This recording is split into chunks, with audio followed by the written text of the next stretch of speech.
Hi అండి, నమస్తే. నేను శ్రీలత. ఈరోజు ఒక మంచి స్నాక్ రెసిపీ తోటి మీ ముందుకు వచ్చాను. అదేంటంటే అటుకులతోటి వడానండి. ముందుగా లావటుకులు తీసుకొని ఒకసారి కడిగి మళ్ళీ మంచినీళ్ళు పోసి కాసేపు ఒక పావు గంట మనము దానికి కావలసిన కూరగాయలు అవి కట్ చేసుకునే వరకు నానబెట్టుకోవాలి నీళ్ళలో. అలాగే చాపర్లో ఉల్లిపాయలు, పచ్చిమిర్చి, నేను దీంట్లో కారము పచ్చిమిర్చినే వేస్తున్నాను, పొడి కారం వేయట్లేదు.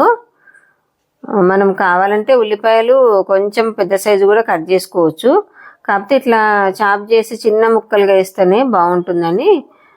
పచ్చిమిర్చి కూడా మనం పెద్ద ముక్కలుగా ఉంటే ఏది పక్కన పెడతాం కదా, అందుకనే చాపర్లో వేసేస్తే చిన్నగా అయిపోయి ఇంకా తినేస్తాం అన్నట్టు. అలాగే ఒక మిక్సీ జార్లో ఒక 5-6 వెల్లిపాయలు, కొంచెం ధనియాలు, అలాగే జీలకర్ర తీసుకొని మనం వాటిని పౌడర్ లాగా చేసి పక్కన పెట్టుకుందాము. దీనికి ఇప్పుడు కావలసిన కొత్తిమీర, అలాగే మెంతి కూర కూడా కట్ చేసుకుందాము. కొత్తిమీర ఏంటంటే నేను ఒక గుప్పెడు కొత్తిమీర వేసాను, అలాగే ఒక గుప్పెడు మెంతి కూర వేసాను. ఉంటే స్ప్రింగ్ ఆనియన్స్ కూడా వేసుకోవచ్చు, ఈరోజు లేవు నా దగ్గర. మెంతాకు కొత్తిమీరనే ఉంది, అందుకనే ఇవే వేస్తున్నాను.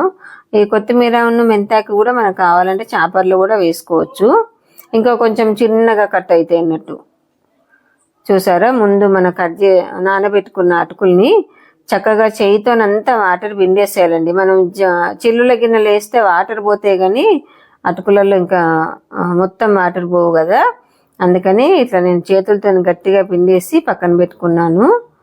ఈ ముందు మనం అటుకులన్నీ అట్లా పిండి పెట్టుకున్న అటుకులలో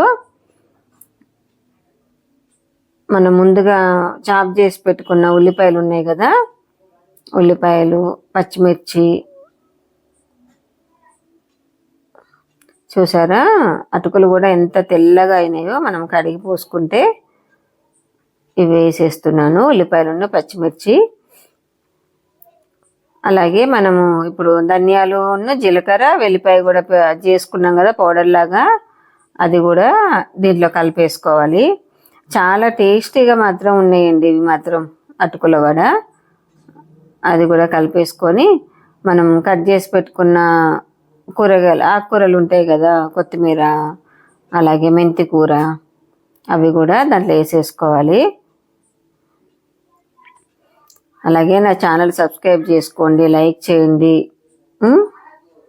చూసారా, ఇవన్నీ వేసేసి మనము చపాతీ పిండిలాగా, ఇంకా వాటర్ వేయొద్దు దాంట్లో, అటుకుల్లో ఉన్న తడి సరిపోతుంది. సరిపడా ఉప్పు వేసుకొని కొంచెం గట్టిగానే ఇట్లా ప్రెస్ చేసుకుంటూ ముద్దలాగా మనం చేయాలి, చపాతీ పిండిలాగా మనం చేసుకోవాలి. ఇంకా మనం వాటర్ అయితే అసలు పడేయండి, సరిపోతాయి. అటుకుల తడి మనకు సరిపోతుంది. ఉల్లిపాయల్లో కూడా కొంచెం తడి వస్తుంది కదా, అవి సరిపోతాయి.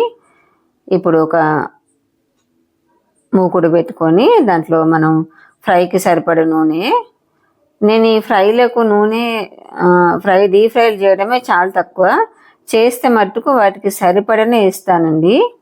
ఎందుకంటే ఎక్కువ నూనె వేసి నేను మళ్ళీ దాన్ని తిరిగి మాత్రము మూకుట్లో నూనెని మళ్ళీ తిరిగి వంటకు కానీ వాడను. అందుకనే ఒక్కొక్కసారి కొంచెం నూనె చివరికి వచ్చేసరికి కొంచెం నూనె ఉంటే 1-2 అయినా వేసుకుంటేనే చేస్తా, కానీ నూనె మట్టుకు ఎక్కువ వేయనండి నేను. ముందు వాయేమో మధ్యలో హోల్ చేయకుండా అలా వేసా కదా, తర్వాత వాయి ఏం చేశానంటే మధ్యలో హోల్ చేస్తే ఇంకా మధ్యలో అంటే లోపల కూడా మంచిగానే కాగినాయి, దాంట్లో ఏం పిండి అది లేదు కదా, మొత్తం అటుకులే కాబట్టి చాలా త్వరగానే కాలినాయి. కానీ మధ్యలో హోల్ చేస్తే ఏంటంటే మనకి ఇంకా మొత్తం కూడా మంచిగా వేగిపోతే కావచ్చు అనే ఆలోచన వచ్చి రెండో వాయి నుంచి ఏం చేశానంటే మధ్యలో గారెకి మధ్యలో హోల్ చేశానండి. మనం హోల్ చేసేది కూడా వడాలకైనా దేనికైనా అందుకే కదా, మధ్యలో లోపలంతా పచ్చి లేకుండా మంచిగా కాగుతాయినాయి కదా. పక్కన పిల్లలు ఆడుకుంటున్నారండి, కొంచెం సౌండ్స్ వస్తున్నాయి, ఇగ్నోర్ చేయండి. చూసారా, అలా 4 చేసి ప్లేట్లో పెట్టుకొని మూకుట్లో వేసుకుంటూ కాల్చాను. పిల్లలు ఏదన్నా వెరైటీ స్నాక్ కావాలన్నప్పుడు ఇలాంటివి చేసి పెట్టండి, చాలా ఇష్టంగా తింటారు, హెల్తీ కూడా అండి. దాంట్లో మనం ఆకుకూరలు వేసాము కాబట్టి కొత్తిమీర, మెంతి కూర, అటుకులు కూడా మనం ఎక్కువగా వాడం కదా, ఎప్పుడైనా వాడితే అటుకులు ఉప్మా అలా చేస్తాం కదా, అదే పోహ అంటారు కదండి, అది చేస్తాం కదా, దాని బదులు ఇట్లా చేసి పెడితే పిల్లలు కొంచెం ఇష్టంగా కూడా తింటారు. చాలా టేస్టీగా కూడా ఉన్నాయండి. నేను టేస్ట్ చేసి చెప్తున్నా కదా, టేస్టీగా ఉన్నాయి, బాగున్నాయి. చూసారా, ఇప్పుడు చేసే వడలకి మధ్యలో హోల్ చేస్తున్నాను. అంటే 2 వాయిలు అలా వేసి లాస్ట్ 2 వాయిలు మట్టుకు హోల్ చేశాను.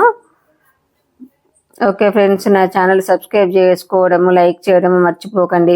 చాలా మంది కూడా నేను చెప్తున్నాను సబ్స్క్రైబ్ చేసుకుంటున్నారు. చేసుకున్న వాళ్ళందరికీ చాలా ధన్యవాదాలు. చూసారా, చాలా అంటే చాలా టేస్టీ వడలు మనకు రెడీ.